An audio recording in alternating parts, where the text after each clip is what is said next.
We'd like to begin this podcast by acknowledging the traditional owners of the land on which we meet today, the Whadjuk Noongar people, and pay our respects to elders past, present and emerging.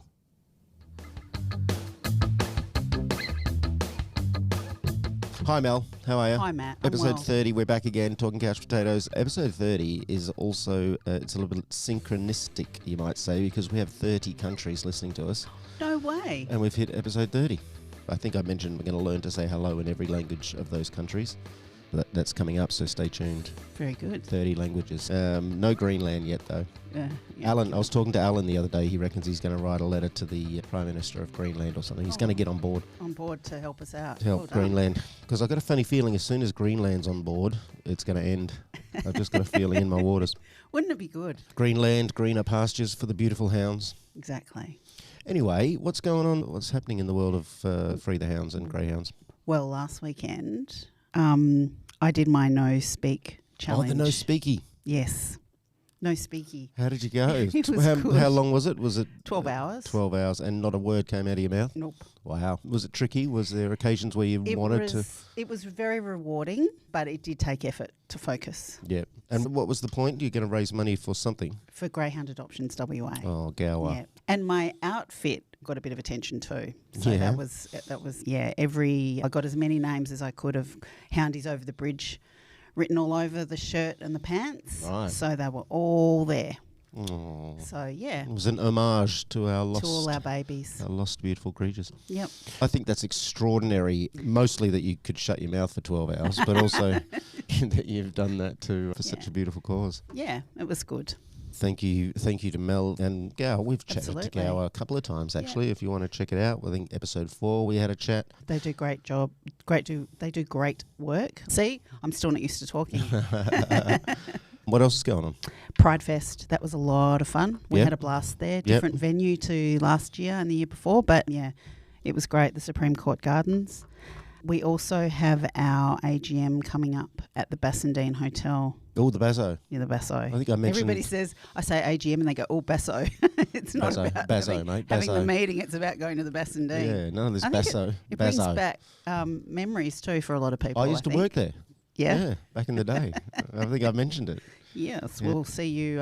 I'll definitely be see there. you on board there. Yeah, next you told week. me last episode I can have a bevy, so Yes, I like standing up for social justice, greyhounds, and having a beer while I do it. that's right. Yeah. And we have a really important day coming up on the 6th of December. It's a Friday. We will be in Perth City Mall for our Tin Shake, which is our annual Tin Shake. We'll have some hounds with us. Yep.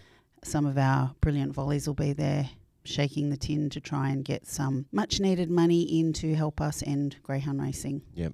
So that's to support Free the Hounds itself. Correct. Yeah, that right. does, so that we can put in freedom of information requests, advertise where we can, petitions, hold events where we have to hire venues, and also to be able to print merchandise because the merchandise helps us spread the word.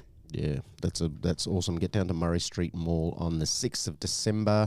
It's a tin shake, but it'd be better if the tin made no sound, right? Because it's just notes. If you're not a cash person, you could use the pay pass thingamajiggy. Are you going to have one of those? Yep, Yeah. we sure will. 100%. Awesome. So yeah, come down. And usually we stand where the trains, the escalators come up for the train. Bring your card. Have it out ready to Bring swipe. your gold coins. Bring your $100 notes. And we'll have some stickers to give you as well. So we'll have some podcast stickers to remind people to have a look and some other stickers to say. Awesome. Yeah. Mel, Yes. when's the last time we had some stats? Last quarter. Yeah, it was a little while back. Yeah. I don't really, as I've said multiple times, this is the saddest part of the podcast for me. Yeah. But we must bear witness to the cruelty, the inhumanity, the damage that we do to these poor, beautiful creatures. So what's the latest carnage? Okay, so this is for the 14 weeks, 1st of July to the end of September, roughly, give or take a few days. 86 racing days. So in that period, there were 7 dogs killed on track and 6 died off track or were killed off track. 90-day stand downs, which is a major injury, 17 dogs were injured. which is the second highest for this year. 60-day stand downs, which is obviously the next major category. There was 4 dogs stood down with that, which is the highest for the year. So this is just a period of 14 weeks we're talking about, right? 86 days. 86 days. Things aren't stabilising or getting better. They're getting worse. They're getting worse. And those that were seen to have no apparent injury was 112 dogs. So in 86 days, 112 dogs fell, limped, didn't finish, whatever, but were seen by the on-track vet as having no injury at all. So they had some kind of traumatic experience. No dog wants to... On the track, yeah. Exactly. So there's the psychological impact of on these dogs as well. Yeah. And then there's the repetitive racing. So the dogs that maybe they've had an injury that isn't so obvious that they can't continue racing, but you repeat that over time. Exactly. You're just wearing these poor creatures down. Yeah. And then injured off-track was 234, which is again highest quarter of this year. So altogether, and that doesn't include the 30 and 40-day stand downs, but 523 separate incidents occurred. Jesus. So what that means is 2 dogs every day are injured on track. Right. For off-track injuries, 2 dogs are injured off-track every day. Right. As well. So it's daily Absolutely. pain. It's daily injury. It's just, once again... this is not an essential part of our community. This is not like driving cars. We have to accept there's a certain amount of carnage on the road because it's really essential that we have vehicles. This is entirely... Entertainment, gambling, and there's so many other forms of entertainment and gambling that don't involve this level of pain and injury to beautiful, innocent creatures. So it just boggles my mind. This is what happens when you read the stats to me, Mel. Sorry. And I haven't got to the money, the financial side of it. This is the last bit, I promise. Trainer subsidies, they were paid more than $670,000 for those 86 days for running those dogs. Stake money that they won, $4.5 million. Right. Breeding bonus, $292,000. And the amount that went back to welfare through racing and wagering was $46,000. Did we work out it's roughly, is it 1% or point? It's 1%. 1%. So, Yep. If that's not lip service to welfare and... So for that quarter, it was $5.5 million was spent. And that makes the year to date from the 1st of January, $17.3 million has gone into racing. Right. And RAWA's annual report just came out, was just tabled in Parliament, and they made a loss for the financial year. So where does everybody think the money's coming from? Yeah. It's a government entity. Yeah. The money is coming from our tax dollars. It doesn't matter which way you try and script it. Which they do. They do try and 100%. dodgy up those figures. We had a really good chat. If we go back to episode 14, check out Sebastian Broadhurst, who did a bit of a dive into the figures that the industry give. And they're really, I mean, the main one that I keep rabbiting on about that stands out to me is this injury rate that they give of a tiny percentage because they base it on starters. That's not on the actual number of individual dogs. We've posted about 2 dogs just this week. So one has had 4 races and he's been injured in 3. And the other dog's had 3 races and she's been injured in 2. Yeah. Their stats don't work out. Yeah. You don't have to believe me. Go and listen to episode 14 and actually look at the statistics because the actual injury rate is around 34% of greyhounds. 1 in 3 is going to, over the period of their career. That's massive. Yeah. No. Anyway. All right, Mel. That's done. You've really brought me down. You've got me agitated and angry. And I hope I don't take that out on our guest today because we've got an incredible guest joining us in the studio, taking time out of what I imagine is a very busy life and career and job. And we're going to have a chat to her in just a moment. We will. We'll be back. Very excited. Mel, as I said, we've got just yet another amazing guest on the podcast. The people you know just blows my mind. We have Lisa Baker, who's a member of the Legislative Assembly of WA, proud representative of Maylands. Lisa's a strong advocate for transport-orientated development for local communities. She works to deliver effective support for local businesses and jobs in her electorate. She is also, I love this bit, a leading voice in Parliament on animal welfare issues, LGBTQIA plus rights and empowering women in the workplace. Her work has been instrumental in shaping WA Labor's policies, including the recent commitment to an independent animal welfare office. Lisa has combined her commitment to social justice and her love of horses by achieving an internationally recognised judging qualification which enables her to support and qualify equestrian riders with a disability to compete in the Paralympic Games. Got a little question on that one later. Yes, we do. Lisa takes pride in celebrating the strong community spirit within her electorate, which includes Bayswater, Bedford, Embleton, Inglewood, Maylands and Morley. A lot of those are my old stomping grounds. I'm looking forward to having a chat to Lisa, and she's with us right now. How are you, Lisa? I am absolutely brilliant, actually. Very good indeed, and very pleased to finally make it here. Mel's been talking to me about this great work you do for some time, so I'm really very honoured to be part of it. Well, We're so excited to have you here, Lise. You're one of our heroes. Free the Hounds honestly couldn't have got as far without you and your support and what you do for animal welfare My pleasure. in that place. I was thinking the same thing. You know, Free the Hounds is a grassroots organisation, and we rely on a bunch of volunteers and people who give their time and effort and energy. But it can't really be done unless there are elected representatives who are willing to stand up and lead that in the Houses of Parliament. That's right. So it's crucial that we have people like you to support the grassroots.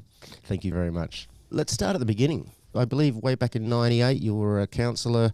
So how did you get into politics in the beginning? What sort of inspired you to move into the field? Well, it definitely wasn't being on local government, I can tell you. I probably should have run a mile after that experience. But anyway, I had been working overseas for the United Nations on a series of different contracts in developing nations, helping vulnerable people and I suppose the most voiceless in those communities to become a bit more economically independent, to raise their families with a little less stress and effort, and starting projects that were funded by multilateral funding sources, so from different countries and the UN coming together with that particular country. So I had been doing that for some time and came back to Australia and took a job with the government, firstly the federal government in the Native Title Tribunal. Was a director there for a few years, which was amazing.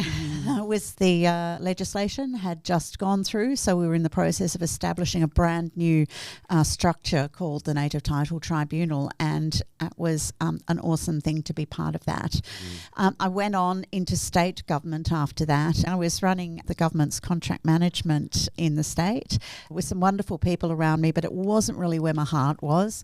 So I went and got a job as the head of the West Australian Council of Social Service, which is, of course, the peak political advocacy voice for what we call human services sector. So everything from childcare to domestic violence to the Red Cross and all of those included. And I guess that moves you back to the vulnerable communities that you're more interested in rather than the business community and the contracting. Yeah, that's absolutely right. And so that made my heart sing.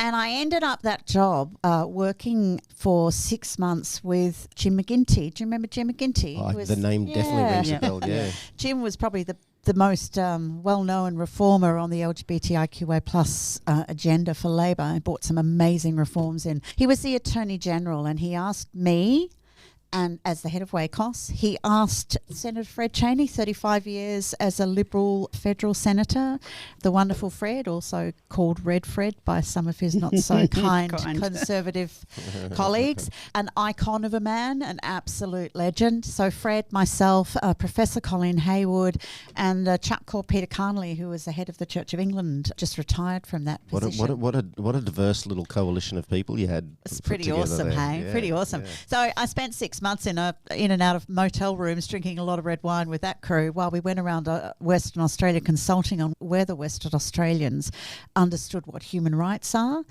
Did we need legislation around human rights? And if so, what should that look like? So that was an amazing time. At the end of it, I spoke to Jim about politics. I said to Jim, do you think it is a career direction that I could or should take? And he looked at me and said, I'd love to share caucus with you. You know, I'd love to be in the cabinet room with you. So I waited for 12 months until a vacancy was flagged by the wonderful Dr. Judy Edwards, who was the member for Maylands initiating a retirement. And I stood and was pre-selected. Long story short, 17 years later. 17 years later, I'm still there. Yeah, right. Brilliant. What a story, though. I mean, and what a diverse range of things you've been a part of, even prior to that.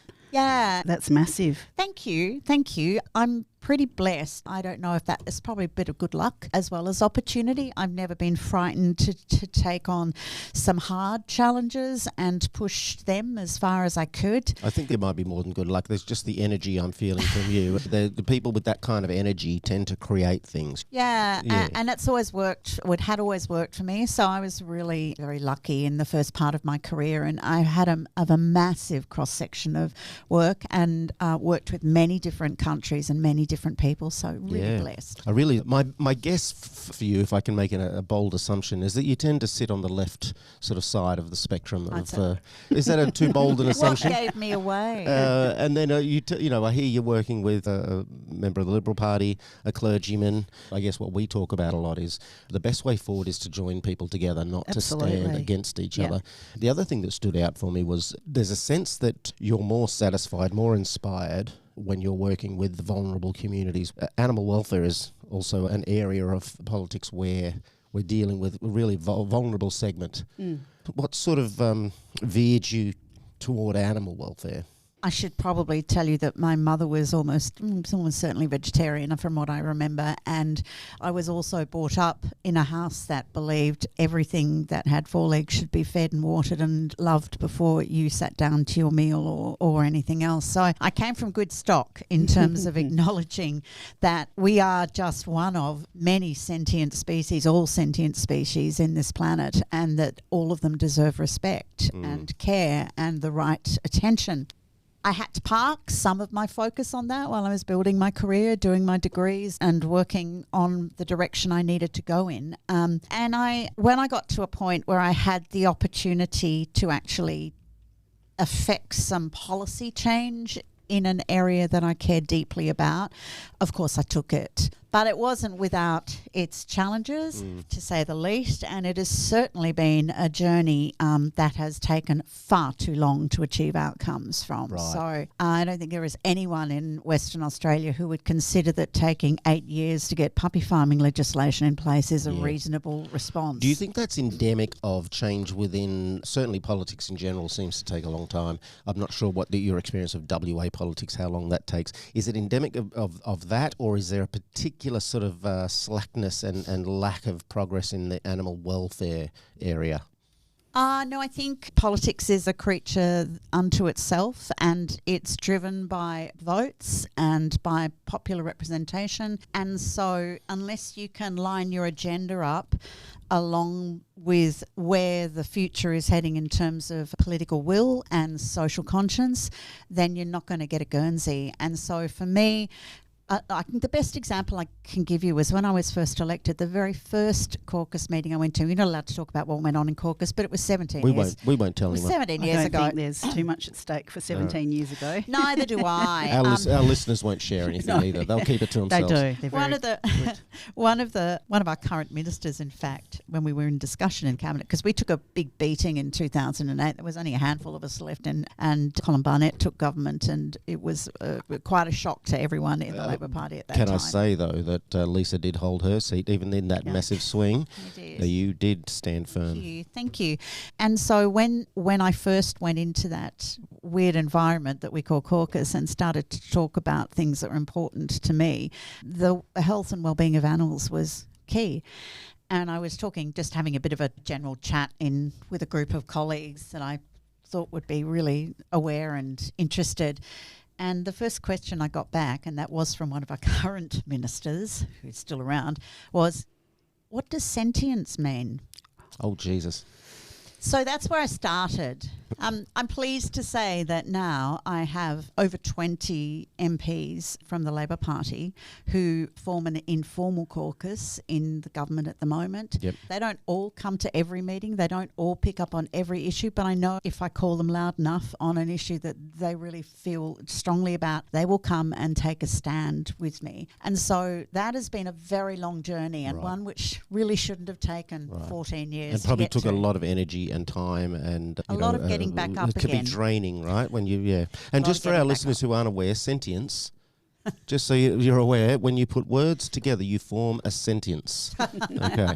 There you go. I don't know why he didn't know that. Oh, giving it away now. It was a he. It is a he. Wasn't that terrible? I assumed that. So this moves me on a little bit, moving around the welfare area. And this is a bit of it's not a gotcha question. It's a tough question. There are some who might consider that the use of animals in any way for entertainment, for what it is something that they might want to stand against. But I did mention in the intro that you're quite involved in horses and you support disabled equestrians. Do you ever get any criticisms, especially maybe from the hard alt-left, if that's a term? I know sometimes they have a purity test of sorts and they might consider your involvement in equestrian to not meet that purity test. What's your answer to that, or have you faced that? Yeah, absolutely. They're very much entitled to that position. And indeed, I welcome it because I'm sharing this conversation with people who understand that there is a spectrum along which we all choose to work. And at one end of it is the activism, and I hear a lot of that from some of my international colleagues when we're talking about reforming within the equestrian industry, when they criticise groups like PETA for standing up against some of the cruelty that we see in all aspects of anything to do with humans and animals. They absolutely have a role to play, and I welcome that role. And yes, they have criticised me and continue to, and I'm okay with that. I'm okay with that. The reason I'm okay with it is I sit in the advocacy space more than the activist space. And in the advocacy space, which I've done my entire life, whether it's for people or animals, is to understand that if you're not in the room, you don't get to put your voice or get it heard when the decisions are made. It's a practice that I've lived by when I've lobbied for people, for children, for whatever. And so it's really important that I stay in the room. And it causes me a lot of pain on some issues, but I have to stay in the room. So if we're talking about policy changes, then I am the first person to put my hand up in the equestrian community and say I want to lead the horse welfare policy that we're putting together. Yep. I'm the first person to speak to Paul McGreevy about how do we advocate for changes in the racing industry. I've got a proposal up with the AVA at the moment to ban the use of tongue-tying in the racing industry, which is, to me, completely bloody obvious. I can't imagine why they wouldn't want to do that, but it's taken me 12 months to get a response, and I'm doing that with Dr. Gabby Muss, an amazing intellect, with her research and background, and with the support of Dr. Warwick Vale, who was a previous chair of the equine chapter of the AVA. So all of those people are working with me on this agenda. Yeah. Those are the kind of things that I can do. So a long time ago, I actually also added to my judging the role of international steward, and that's all about fair play, and it's all about horse welfare, basically. It's about creating a fair and level ground. So when you're stewarding equestrian events, your job is to make sure that the welfare of the horse is paramount, as is mine as a judge as well. But the problem with that is I only see the horse for 15 minutes. I might see 30 of them or 50 of them or 100 of them for 15 minutes, but I don't know what's going on at home. Yeah. So the equestrian community globally, because of its clear conflict of interest around horse welfare and some of the transparency that's now been driven around cruelty and the like to horses, we are working very hard on what we call the other 23 hours.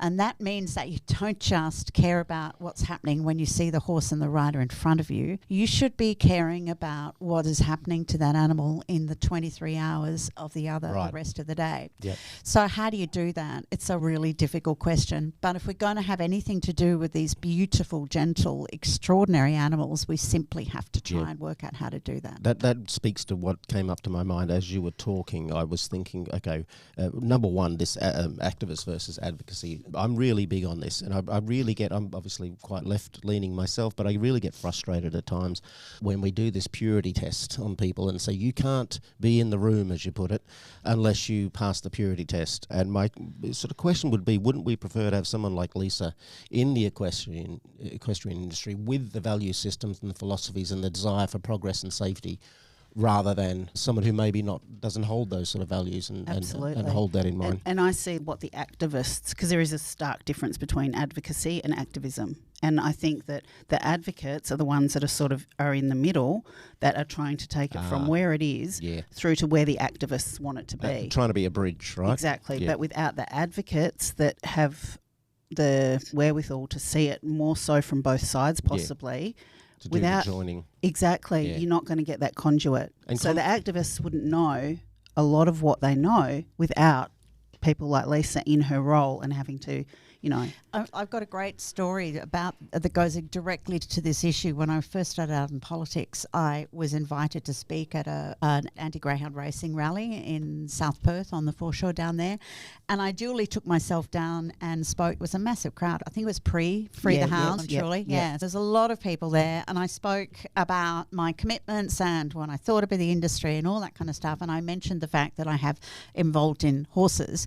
When I got back to my office, I got hate mail and social media attacks from a small group of people who were at that rally, who told me I would not be welcome to be involved in the Greyhound anti-racing industry in any way, shape or form, and to go away. Right. And if I'd listened to that, we wouldn't have the demuzzling now that we have in law. We wouldn't have a review that's just been completed into the funding of this gambling industry. There would be so many things that I think I've been able to contribute, and whilst I respect their views and there is a place for them, they're not at the table, and so the agitation they do outside is up to them. That's okay. Yeah.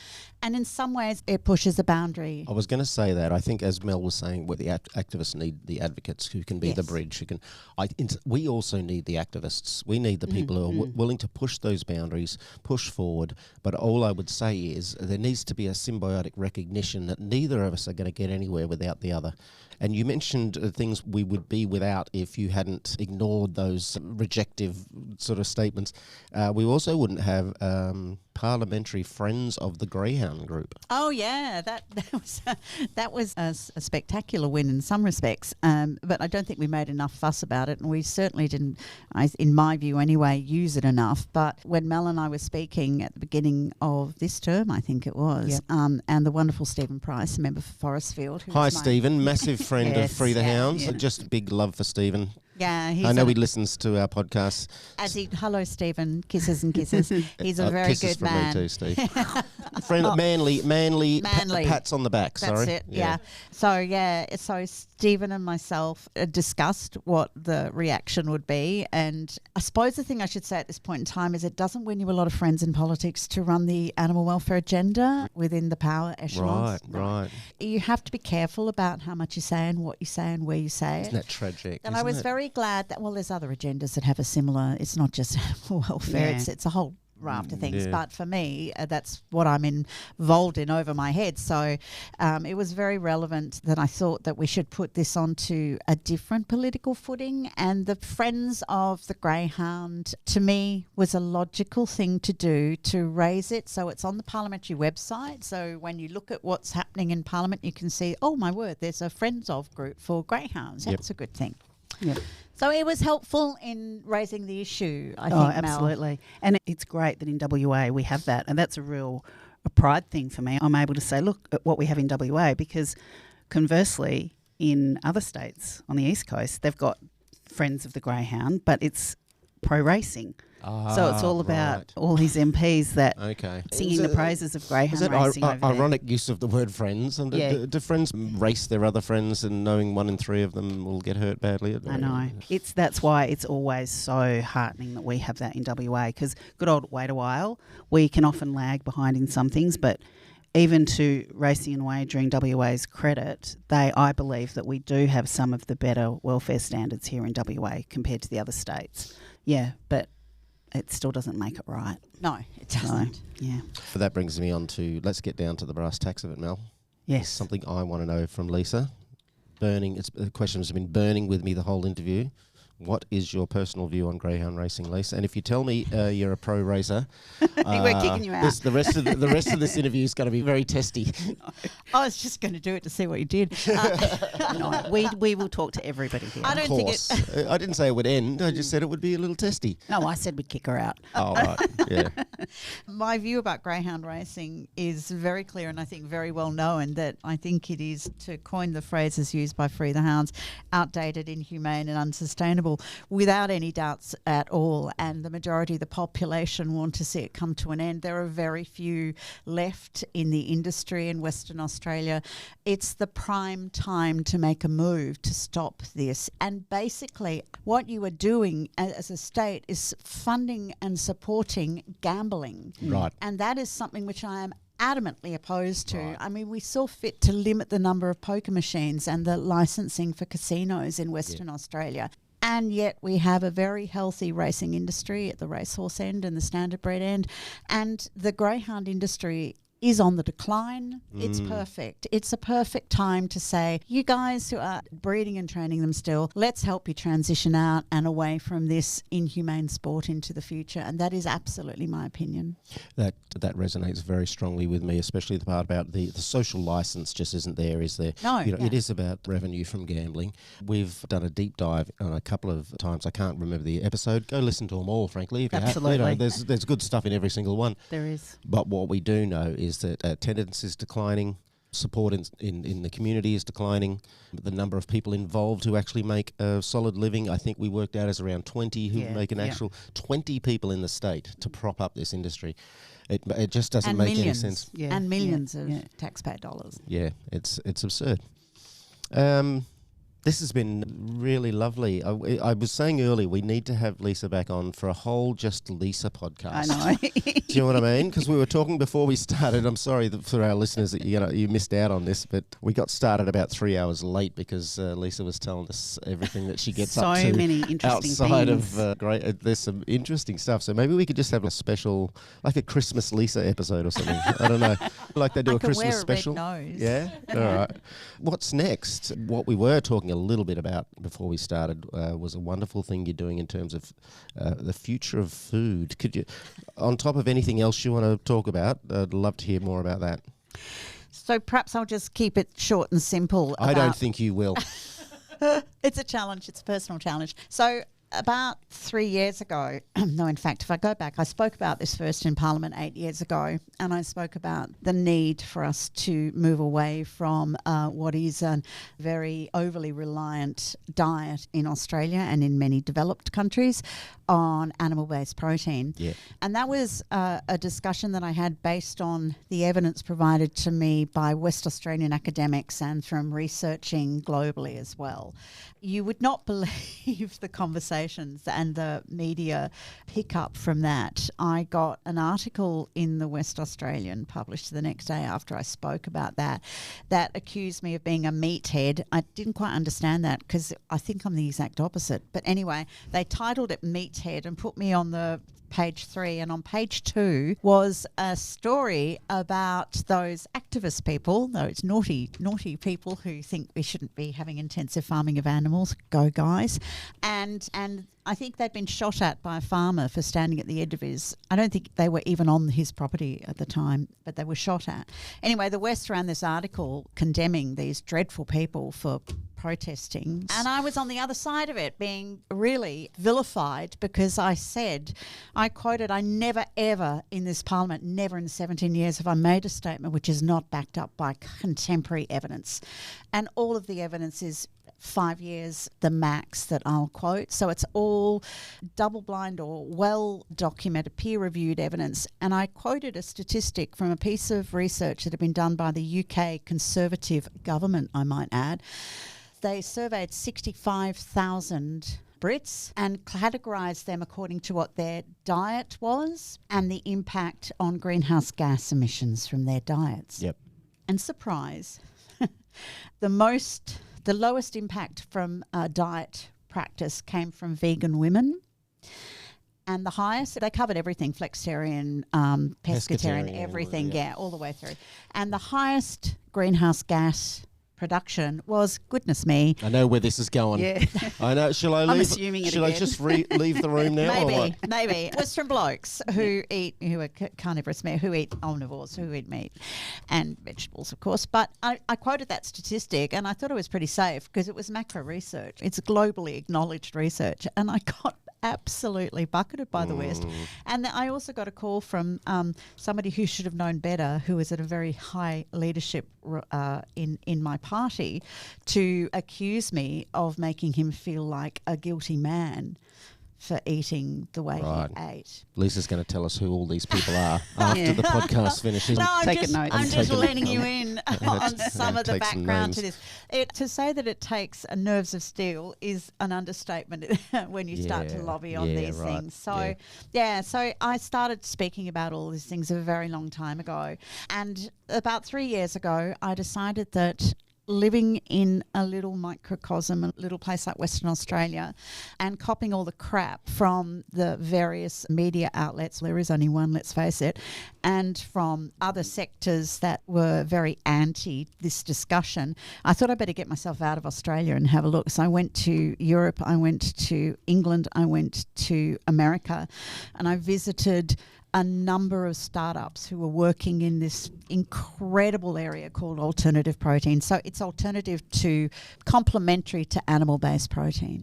Yep. Without going into any detail, it is an amazing and exciting field with a potentially $60 billion export market attached to it for Australian farmers. So for the people who count the tokens rather than think about the future of the planet, there's tokens in it too. There's a bit of coin in it. So for me, it's about climate action, climate crisis, and it's that incredible synchronicity between talking about the climate and talking about animal welfare, because without human, animal, and planetary health, we're all going to die. Yeah.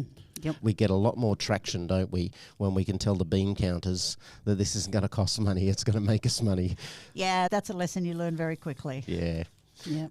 Amazing. So that's Future of Food. You can get it on, is it YouTube? Is that where you go to look at it? Yeah, it's a YouTube little Just thingy. go to Future of Food. Lisa Baker. Lisa Baker.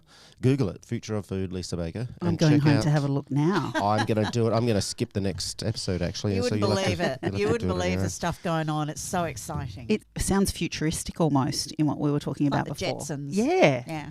I'm sitting in a daze here. I really am. Everybody's looking at me like, huh? I told you, we're going to have a Lisa Christmas episode and we can do a deep dive into all this. It's really amazing, but it's exciting. Yeah. It's incredibly exciting to be part of this industry. Yeah. Very exciting. But it's also so sad that people in power, and this is what I often go back to, just won't even listen or just stop.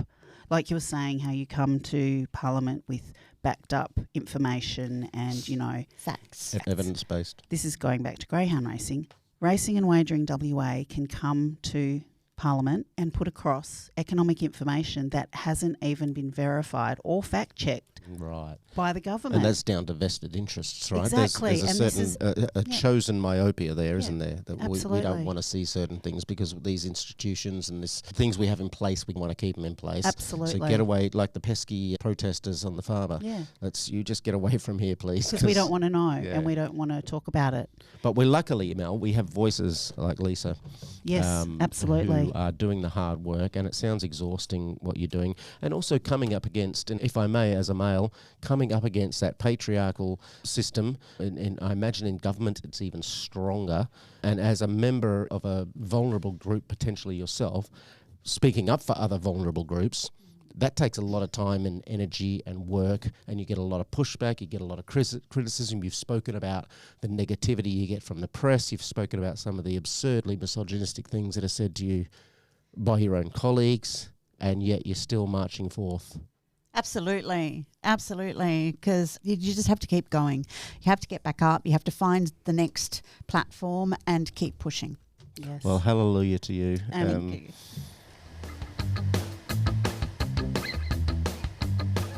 I'm not joking, Mel. We need to have a Christmas Lisa podcast episode because most of the stuff the listeners won't hear.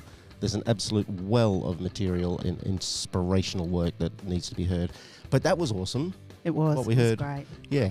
And I really liked Lisa's message about standing up, doing your part, being an advocate. And you don't have to be an activist necessarily, but you can be an advocate. Just a really beautiful chat, don't you think? Yeah, it was great. Love Lisa. As I said before, we wouldn't be where we are today without her help. And Mel, you've had your own experience about having to stand up in a storm of opposition as a small voice. And there's a little quote that I know you really like that I thought we could finish the episode with. Yes, this is it. This is for anybody thinking of backing down. Don't. Because if you think you're too small to have an impact, try going to bed with a mosquito. Beautiful. There you go. There's some deep Keep up the metaphorical fight. knowledge in that. Keep up the fight so one day we can finally release the hounds.